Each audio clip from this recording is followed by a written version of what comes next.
Hello everyone, welcome to True IAS and PCS. Continue करते हैं दोस्तों अपनी एथिक्स की डिस्कशन को। आज की क्लास में हम काफ़ी इंटरेस्टिंग टॉपिक के बारे में बात करने वाले हैं और वो है डिटर्मिनेंट्स ऑफ एथिक्स, यानी कि what are the determining factors, या फिर कौन से ऐसे फैक्टर्स हैं जिसकी वजह से एक इंडिविजुअल के लाइफ में या उसके आप ऐसा कह सकते हो कि मानसिकता के अंदर एथिक्स जो है, एथिक्स नाम की जो चीज़ है वो उजागर होती है। ये एथिक्स कौन कौन से फैक्टर्स की वजह से शेप लेते हैं, एक इंडिविजुअल की लाइफ के साथ जुड़ते हैं, उसकी मानसिकता के साथ जुड़ते हैं, और कहाँ पर और कैसे एक इंडिविजुअल एथिकल डिसीजन ले पाता है या ले पाती है वेरियस सिचुएशंस के अंदर। उसके पीछे डिटरमाइनिंग फैक्टर्स क्या होते हैं उसको हम समझेंगे। और ये डिटरमाइनिंग जो फैक्टर्स हैं, ये जो डिटरमिनेंट्स हैं एथिक्स के, ये एक इंडिविजुअल की लाइफ में शॉर्ट टर्म इम्पैक्ट नहीं डालते हैं। हो सकता है कि इंडिविजुअल जो है उसने काफ़ी सारे उम्र जो है, जो साल हैं अपने जीवन के बिता लिए हों और अभी तक वो इंडिविजुअल एथिकल ना हो, लेकिन ये डिटर्मिनेंट्स की इन्फ्लुएंस की वजह से हो सकता है कि एक इंडिविजुअल जो है वो एथिकल हो जाए। और यही वो डिटर्मिनेंट्स हैं जो कि ये भी सुनिश्चित कर सकते हैं कि एक इंडिविजुअल शुरू से ही, बचपन से एक जीवन काल में ऐसे एनवायरनमेंट के अंदर पला बड़ा है जहां पर उसको एथिक्स की इंपॉर्टेंस और एथिकल रहना जो है वो सिखाया गया हो। तो कुछ चीज़ों के बारे में जानते हैं। हमारे जो एथिक्स हैं दोस्तों, they are largely shaped by some influences. अब एक चीज हमें साफ तरीके से समझ में आ रही है, जहां पर वर्ड इन्फ्लुएंस आ गया, यानी कि एथिक्स जो हैं वो हमारी लाइफ का पार्ट बनते हैं, लेकिन हम उसको सीखते जो हैं या एक्सपीरियंस करते हैं वो एक्सटर्नल नेचर से करते हैं। यानी कि एथिक्स जो हैं वो एक तरीके से एक्सटर्नल इन्फ्लुएंस होते हैं एक इंडिविजुअल के ऊपर। और एथिक्स ये डिटरमाइन करते हैं कि हम किस प्रकार से रहते हैं, किस प्रकार से अपनी जिंदगी को बिताते हैं समाज का एक हिस्सा होते हुए। और इन्हीं सारे इन्फ्लुएंसेस को, इन्हीं सारे प्रभाव को हम दोस्तों एक नाम देते हैं जिसको हम कहते हैं डिटर्मिनेंट्स। ये जो इन्फ्लुएंसेस हैं, ये ऐसे प्रभाव, ऐसे सिचुएशनल फैक्टर्स, ऐसे सोशियो एनवायरमेंटल फैक्टर्स जो कि हमें एथिक्स के रास्ते पर ले जाएंगे या एथिकल होना सिखाएंगे, उसको हम नाम देते हैं that these are known as determinants of ethics. इनका रोल क्या होता है हमारे जीवन काल में? ये जो डिटर्मिनेंट्स हैं एथिक्स के, ये हमें बताते हैं कि एक इंडिविजुअल को किस तरीके से एक्ट करना चाहिए या फिर डिसीजंस लेने चाहिए। और यही वो डिटर्मिनेंट्स हैं जो कि हमें ये भी बताते हैं सोसाइटी जो है अपने मेंबर से उसके बिहेवियर के आधार पर क्या एक्सपेक्ट करता है हमारा समाज एक इंडिविजुअल से इन टर्म्स ऑफ हिज और हर बिहेवियर। तो ये डिटर्मिनेंट जो है बेसिकली एक्सपेक्टेशंस को, सोसाइटी के मेंबर्स की एक्सपेक्टेशंस को फुलफिल करने का काम भी करते हैं, जिसकी वजह से हम ये कह सकें कि एक इंडिविजुअल का जो बिहेवियर है, जो कि उसने एक पर्टिकुलर सिचुएशन के अंदर लिया, वो बिहेवियर उस इंडिविजुअल का एथिकल ही है। क्योंकि अगर वो अनएथिकल होगा तो उसको फेस करनी पड़ सकते हैं कुछ ना कुछ प्रॉब्लम्स,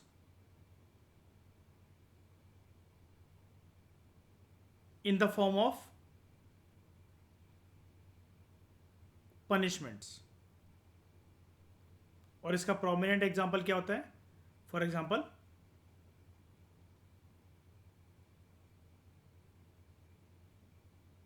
सोशल बॉयकॉट। तो ये जो डिटर्मिनेंट्स हैं इनको हम कैरेक्टराइज करते हैं एज साइकोलॉजिकल डिटर्मिनेंट्स। अब अगर ये साइकोलॉजिकल डिटर्मिनेंट्स हैं तो these are very personal in nature. these are associated with only one single individual. और ऐसा भी हो सकता है ये जो साइकोलॉजिकल डिटर्मिनेंट्स हैं, थोड़ी देर में अभी हम इसके बारे में डिटेल में जानेंगे इन सारे डिटर्मिनेंट्स के बारे में, लेकिन ये जो साइकोलॉजिकल डिटर्मिनेंट्स हैं अब क्योंकि एक इंडिविजुअल के साथ एसोसिएटेड है तो यहाँ पर इंडिविजुअल की दो चीज़ें काफ़ी ज़्यादा काम आती हैं. आप वो वर्ड्स पहले ही देख लो. यहाँ पर साइकोलॉजिकल डिटर्मिनेंट्स के दायरे के अंदर आता है ह्यूमन कंसाइंस, यानी कि एक इंडिविजुअल के अंदर से उसकी आत्मा क्या आवाज़ लगा रही है उसके लिए एक पर्टिकुलर सिचुएशन के अंदर. क्या उसको एक डिसीजन लेने के बाद अपने आप पे प्राउड फील हो रहा है कि गिल्ट फील हो रहा है, क्या वो स्टेबल है कि अनस्टेबल है. तो अंतर आत्मा बेसिकली क्या कह रही है एक इंडिविजुअल से, यहाँ पर काम आता है. यहाँ पर रोल होता है माइंड का, या जिसको हम कह सकते हैं कि इंडिविजुअल की जो मेंटल स्टेट है वो काफ़ी ज़्यादा एक इन्फ्लुएंसिंग रोल प्ले करती है as a determinant of ethics. जब हम बात करते हैं in terms of category of psychological determinants, तो यहाँ पर हो गया एक तो ह्यूमन कंसाइंस और एक होता है कि इंडिविजुअल के मन से क्या आवाज़ निकल रही है जिसको हम कहते हैं इंट्यूशन. इंट्यूशन मतलब जैसे हम कहते हैं ना कि पर्सन को ऐसा एक पर्टिकुलर सिचुएशन के अंदर हमें लगता है कि ये वाली चीज़ या तो ऐसे होगी या ऐसे नहीं होगी. आपकी बेसिकली जो एक अंदर से गट फीलिंग आ रही होती है जिसको आप कहते हो कि आपका जो सिक्स सेंस होता है वो यहाँ पर काम कर रहा होता है.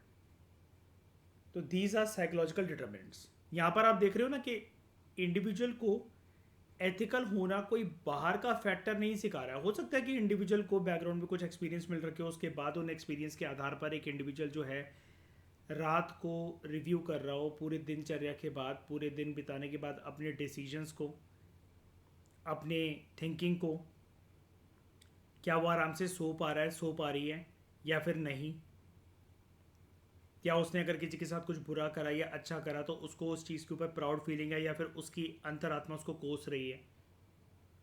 जब एक ये वाली फीलिंग एक इंडिविजुअल के साथ एसोसिएटेड होती है तब हम उसको बोलते हैं कि these are psychological determinants of ethics. दूसरी कैटेगरी होती है पर्सनल डिटर्मिनेंट्स. अब पर्सनल डिटर्मिनेंट्स जो हैं बेसिकली ये भी एक तरीके से याद रखना कि साइकोलॉजिकल इम्पैक्ट ही डालेंगे एक इंडिविजुअल के ऊपर, डेफिनेटली डालेंगे. लेकिन ये पर्सनल डिटर्मिनेंट्स वो हैं जो कि इंडिविजुअल टू इंडिविजुअल वेरी करते हैं. अगर आपके ये जो पर्सनल डिटर्मिनेंट्स हैं एथिक्स को आपकी लाइफ के अंदर डिटरमाइन करने के लिए, तो हो सकता है वो मेरी लाइफ के पर्सनल डिटर्मिनेंट्स ना हो.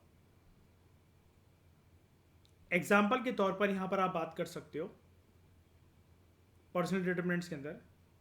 जैसे साइकोलॉजिकल डिटर्मिनेंट्स के अंदर दो चीज़ें थी, वैसे वो एक ही चीज़ होती है ह्यूमन कंसाइंस एंड इंट्यूशन. सब कुछ इंडिविजुअल के मानसिक परिस्थिति के साथ, उसकी मेंटल स्टेट के साथ, उसके माइंड के साथ, उसकी गट फीलिंग के साथ कि जहाँ पर इंडिविजुअल को एक पर्टिकुलर चीज़ लगती है, ये सब चीज़ें उसके मनोवैज्ञानिक स्थिति के साथ जुड़ी हुई थी.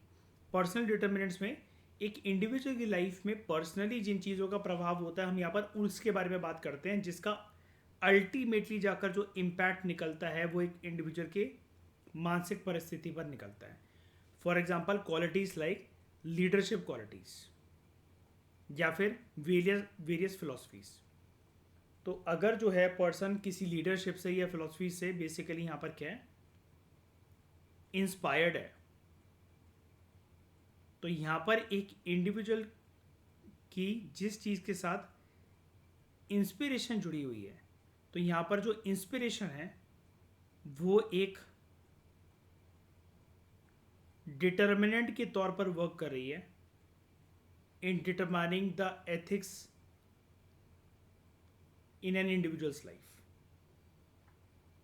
उसके बाद जो अगला डिटर्मिनेंट है दैट इज रिलीजियो कल्चरल या रिलीजियस कल्चरल भी जिसको आप कह सकते हो. ये वो डायमेंशंस हैं, ये वो डिटर्मिनेंट्स हैं एथिक्स की जिसका प्रभाव एक इंडिविजुअल के ऊपर पड़ता है, क्योंकि इंडिविजुअल समाज का हिस्सा है और समाज के अंदर रिलीजन की और कल्चरल चीज़ों की बात ना हो ऐसा नहीं हो सकता।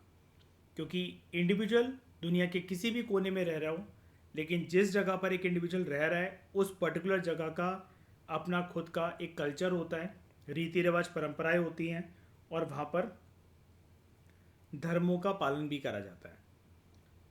तो रिलीजियो कल्चरल डिटर्मिनेंट्स के अंदर हम यहाँ पर बात करते हैं, गॉड एंड रिलीजन का आस्पेक्ट यहाँ पर आता है और कल्चर का, रीति रिवाज और परंपराओं का यहाँ पर प्रभाव जो है वो पड़ता है कि एक पर्टिकुलर जो एक इंडिविजुअल है वो जिस भी फैमिली में बॉर्न हुआ होता है उस पर्टिकुलर फैमिली के अंदर एक रिलीजन को फॉलो करा जाता होगा, एक पर्टिकुलर गॉड को माना जाता होगा, उस पर्टिकुलर गॉड और रिलीजन के साथ जुड़ी होंगी कुछ ना कुछ वैल्यूज़, पूजा पाठ करने के कुछ ना कुछ होंगे वहाँ पर धर्म नियम, यानी कि rules and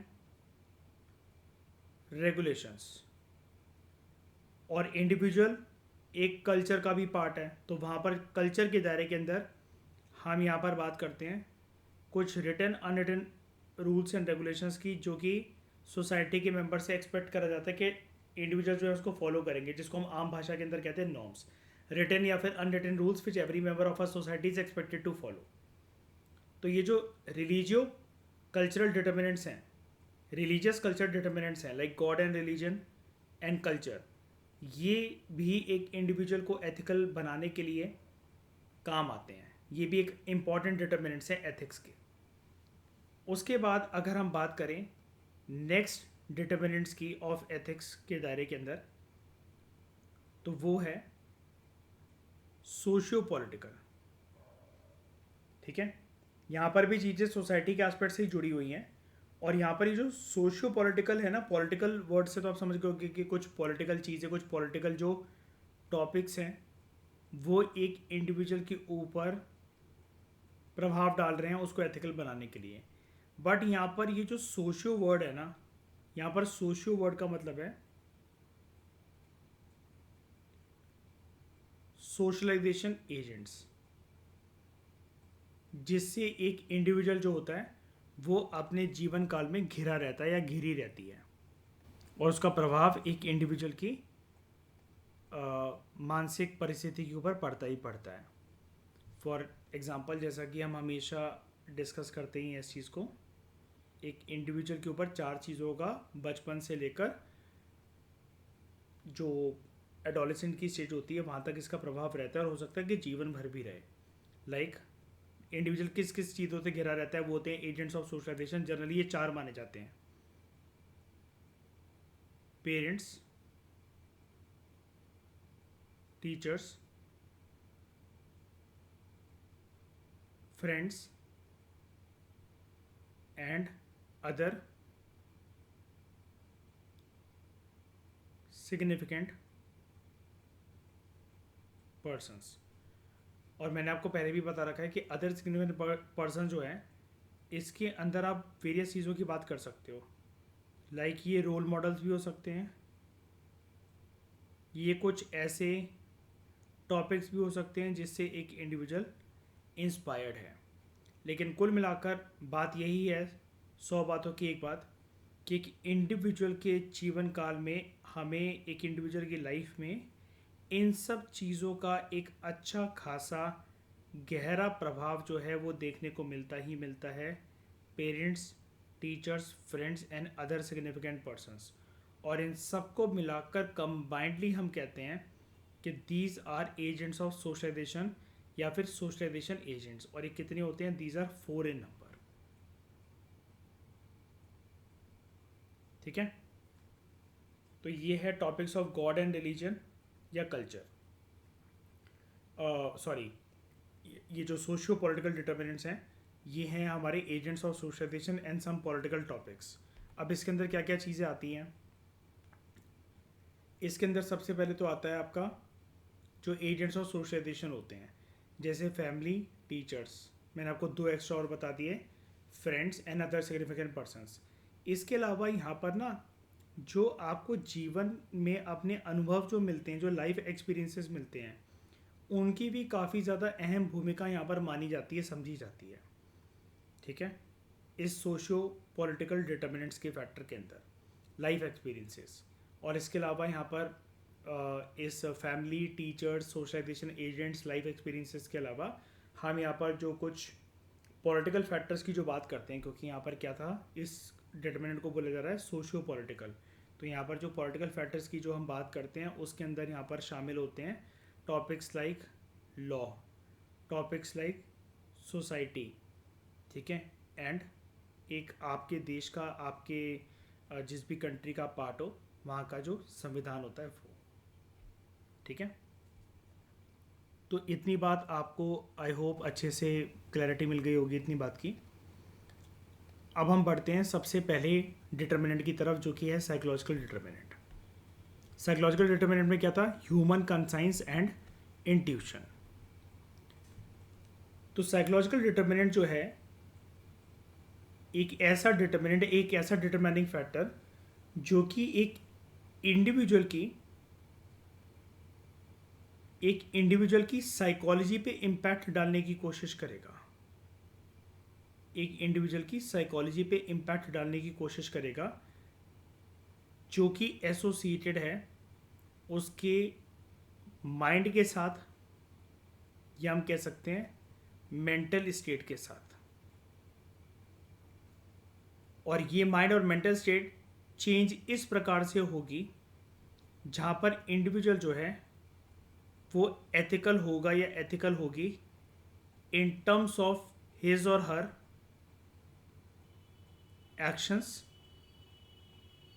as well as behaviours. ये है सिंपल सी चीज़।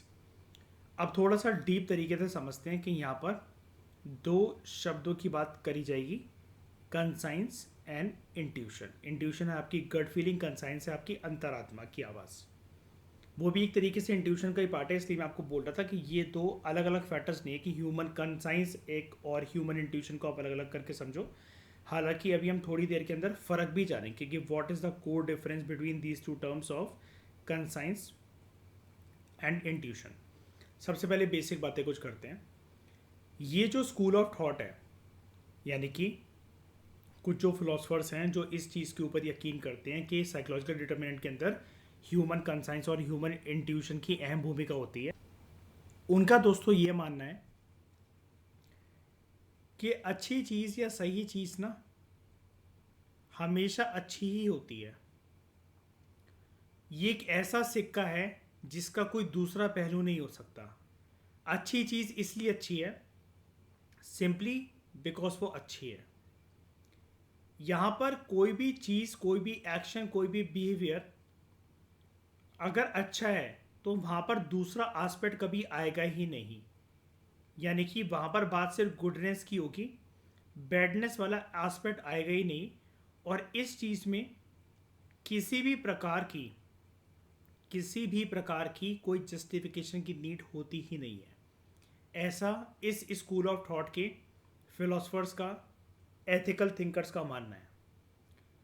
तो इसी बात को आगे एक्सटेंड करते हुए कुछ फिलोसफर्स ने, कुछ मॉरल थिंकर्स ने, एथिकल थिंकर्स ने ये भी माना कि व्हाट इज़ गुड या व्हाट इज़ नॉट गुड, इसको अगर आपको डिटेक्ट करना है तो आप इसको एक इंडिविजुअल की जो एक इंट्यूशन होती है, और कैसी इंट्यूशन, जो कि उसकी मोरालिटी के साथ जुड़ी हुई है।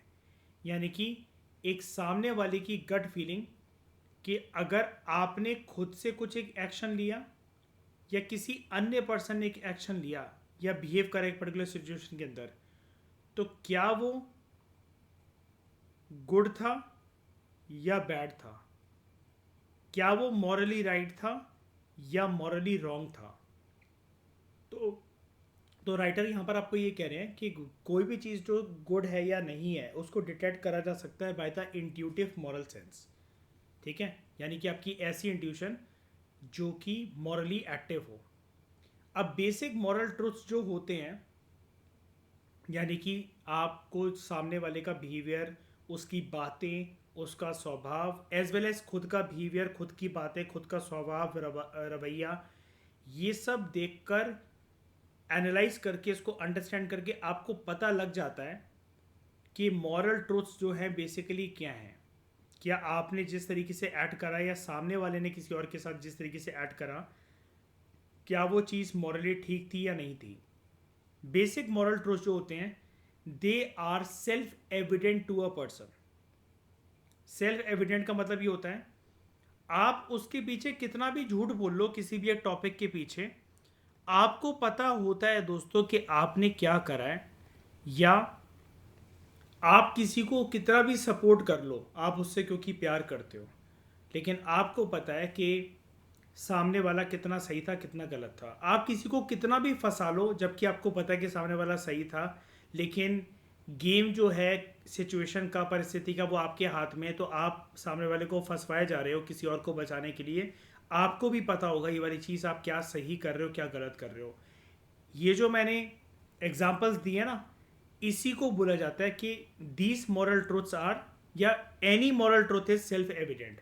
वहां पर कोई और जस्टिफिकेशन दे चाहे ना दे, लेकिन आपको पता है, आपके मन को पता है, आपकी अंतरात्मा को पता है कि क्या आपने जो चीज़ करी या सामने वाले ने जो चीज़ करी, आपने जो सच बोला, आपने जो झूठ बोला, आपने सामने वाले को बचाया, आपने सामने वाले को फंसाया, वो कितना सही था कितना गलत था।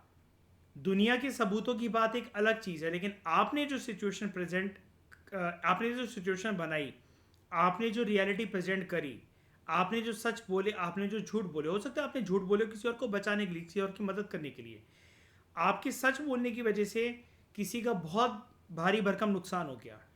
लेकिन अब ये आपको डिसाइड करना होता है कि आपके लिए मोरालिटी का स्टैंडर्ड क्या है। अब हम ऐसा क्यों बोल रहे हैं कि आपको डिसाइड करना पड़ेगा, बिकॉज हम 100 बार इस चीज़ को पढ़ चुके हैं कि moral truth, moral actions, moral behaviour, जिसको सिंपली हम बोलते हैं morality, it varies from person to person. It is very much subjective in nature, because अगर झूठ बोलकर आपने किसी की जान बचा ली वो आपकी मोरालिटी है, लेकिन एथिक्स के दायरे के अंदर, एथिक्स यूनिवर्सल ट्रुथ के बारे में बात करता है ना, तो वहाँ पर भले किसी पर्सन की जान चली जाए लेकिन झूठ नहीं बोलना है, तो वो तो एक यूनिवर्सल चीज़ हो जाती है। लेकिन morality is about subjective aspect of an individual. Basic moral truth जो होते हैं they are self evident to a person, जो कि डायरेक्ट करते हैं एक इंडिविजुअल के माइंड को। आपके मन में शांति होगी कि अशांति होगी किसी डिसीजन को लेने के बाद, ठीक है, टूवर्ड्स अ मॉरल इशू, ये आपका पर्सनल होता है।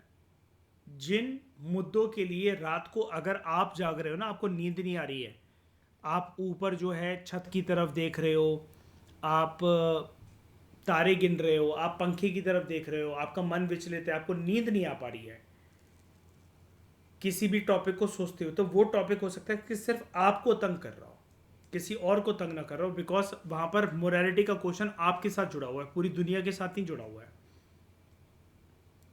अब यहाँ पर राइटर हमें एक चीज़ और क्लियर कर रहे हैं काफ़ी अच्छे तरीके से। राइटर हमसे ये कह रहे हैं, please note that moral truths जो होते हैं according to an intuitionist. Intuitionist मतलब यहाँ पर एक ऐसे व्यक्ति को कहा जा रहा है जिसको इंट्यूशन होती है किसी चीज़ की, एक आभास होता है, एक सिक्स सेंस उसका वर्क करता है, या उसको एक गट फीलिंग होती है, ठीक है। तो moral truths according to an intuitionist they are not derived from rational arguments. आप कितनी भी रैशनल आर्ग्यूमेंट, कितने भी किसी चीज़ को डिफेंड कर लो, सपोर्ट कर लो, किसी को भी फंसवा लो, जो भी आपको रैशनल आर्ग्यूमेंट देनी है, ठीक है, आप वो दे लो, लेकिन मॉरल ट्रुथ जो है आप उसको डिराइव नहीं कर सकते रैशनल आर्ग्यूमेंट से। जो चीज़ सही है वो सही ही रहेगी क्योंकि वो सही होती है, वहाँ पर गुड और बैड का एस्पेक्ट नहीं आएगा, वहाँ पर किसी प्रकार की हमें जस्टिफिकेशन नहीं चाहिए, किसी प्रकार की कोई रैशनल आर्ग्यूमेंट नहीं चाहिए, या फिर यहाँ पर आपको ऐसा कुछ आभास हो रहा है, हंच मतलब आभास हो रहा है, या फिर आपकी कोई एक गट फीलिंग है, यहाँ पर ये सब चीज़ें काम नहीं करेंगी, बिकॉज मॉरल ट्रुथ जो है वो ऑलरेडी इस्टेब्लिश्ड एक चीज़ है कि ये चीज़ मोरालिटी की नज़रों में ये एक सच्चाई है, ये एक अच्छी चीज़ है। और आप इन मॉरल ट्रूथ्स को रियलाइज कैसे कर सकते हो? They are simply realise by pondering over moral issues. जब आप मॉरल इश्यूज को, किसी भी एक मुद्दे को गहराई से समझो और उसके अंदर जानने की कोशिश करो कि विभिन्न कैरेक्टर्स ने, विभिन्न लोगों ने उस इशू के अंदर, उस मुद्दे के अंदर जब भी कोई डिसीजन लिया तो वो डिसीजन उनका कितना सही था या कितना गलत था, क्या वो किसी के हित में था या किसी के नुकसान में था। यानी कि आपको बेसिकली किसी भी मुद्दे के अंदर वेरियस जो स्टेक होल्डर्स होते हैं उनकी पोजीशंस को जानना होता है कि किसने कब क्या करा और कितना सही और कितना गलत करा। तो ये जो है किसी मॉरल आर्ग्यूमेंट से, रैशनल आर्ग्यूमेंट से, सॉरी, किसी रैशनल आर्ग्यूमेंट से, किसी जस्टिफिकेशन से, किसी फीलिंग से, किसी हंस से, ये चीज़ें कभी भी, मॉरल ट्रुथ नाम की जो चीज़ है वो कभी भी ऐसे स्टैब्लिश नहीं होगी। राइटर यहाँ पर आपको ये कह रहे हैं मॉरल ट्रुथ जो होते हैं वो सिंपली रियलाइज करे जाते हैं। आपके अंदर से बेसिकली एक अंतर आत्मा जो है वो जवाब देती है कि आपने एक पर्टिकुलर सिचुएशन के अंदर जो भी डिसीजन लिया वो डिसीजन आपका कितना सही था, कितना गलत था। तो ये रियलाइजमेंट वाला काम है। इट इज लाइक एन आहा मूवमेंट ऑफ रियलाइजमेंट। जैसे आपको एकदम से रियलाइज हो जाता है, आपका माइंड एकदम से क्लिक करता है, आहा अच्छा ऐसी चीज है ये। तो ये जो आहा मूवमेंट है ना रियलाइजेशन का, ये रियलाइजेशन अगर हो सकता है कि आपको हुआ है ना, तो वो किसी और को नहीं होगा रियलाइजेशन। इसलिए हम इसको यहाँ पर बार बार बोल रहे थे कि this is very much subjective in nature. यहाँ पर देखो मैंने आपको बताया था ना अभी कि ये जो है it is very much subjective in nature. It varies from person to person. ये कोई ऑब्जेक्टिव चीज़ नहीं है ये मूवमेंट ऑफ रियलाइजेशन। और जहाँ पर आपको एक बारी चीज़ रियलाइज अगर हो गई, आपकी अंतरात्मा से आवाज़ आने लग गई, तो आप हो सकता है कि बहुत जल्दी अभी तक अगर गलत काम कर रहे थे तो उनका त्याग कर दो और आप एक सही रास्ते पर आ जाओ। और वो जो सही रास्ता होगा आपके लिए वो एक मॉरल ट्रुथ का रास्ता होगा, जहाँ पर आप मॉरल ट्रुथ का सहारा लेकर मॉरल सेंस में ही काम करोगे और उस चीज़ को कोई और आपके जीवन में through any justification, any rational argument, any feeling, any hunch, ये कोई नहीं ला सकता। ये आपको ही एक मोमेंट ऑफ रियलाइजेशन अगर होगा तो आप ये डिसाइड करोगे कि मैंने एक पर्टिकुलर सिचुएशन के अंदर जो भी डिसीजन लिया वो कितना सही था या कितना गलत था। ये रियलाइजेशन आपकी पर्सनल है। तो आई होप आपको ये वाली चीज़ डिटेल में समझ में आई होगी। इस डिस्कशन में दोस्तों फिलहाल इतना ही।